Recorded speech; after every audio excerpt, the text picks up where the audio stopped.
पद्मलोचन पंडा दीर्घ दिन स्वप्न था आम सामसुंद पंचायत कंवरपुर ग्राम में गोटे बड़ पोखरी जहाँकि 3 एकर ऊर्ध्व हे सी अधूरा स्वप्न आज पूरण कर मनरे हस फुटे तेणु सी आज 14 लाख टंकार शिलान्यास कर तेणु काली पाखर पोखरी खोला चलो आहरी ये सिमुलिया ब्लॉक रे कौन से आश्रम नाला आम जड़े सहद निज आप्राण चेष्टार कुश आश्रम जोटा कि आज शिलान्यास कर नना मत कहते तुम्हें कार्य आरंभ कर मु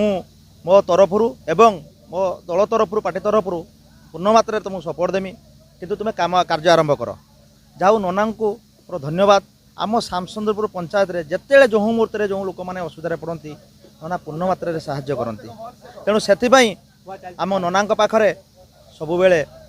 चिर ही रहू आहरी आपण मैंने जानवे जे संपेरु आमर बौलगड़िया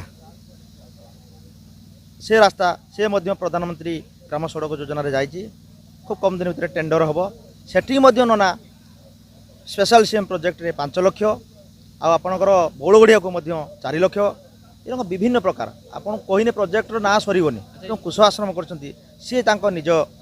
पारिश्रम अर्थर से खर्च कर आगामी निश्चित सरकार अनुदान आसो निश्चित आगक जीव ललित कुमार शेल मो आसिस्टांट टीचर अच्छी परमेश्वरपुर यूपी स्कूल समस्ते मंदिर को जाऊँच भोग करने से भोगटी को मंदिर पुणी फेरई आणुं कि आम एमती चिंताधारा नहीं जे लोकटी जो लोकटी जीव सी आ जिनसटी को लेकिन फेरी आसब ना सेटारे से लोक निश्चित भाव में खावाई दवापाई मु प्रयास करुच्ची निज उद्यम आरंभ करिछि सरकार जदि साहाय्य करते ताले आउटी आगो को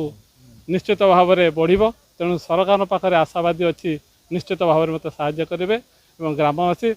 मोर सहयोगी माने मोर जगन्नाथ दास से पूर्ण मात्रा मत सहयोग करेंगे बोली प्रतिश्रुति देइछि एवं नना आसते प्रतिश्रुति देइछन्ति तेणु मु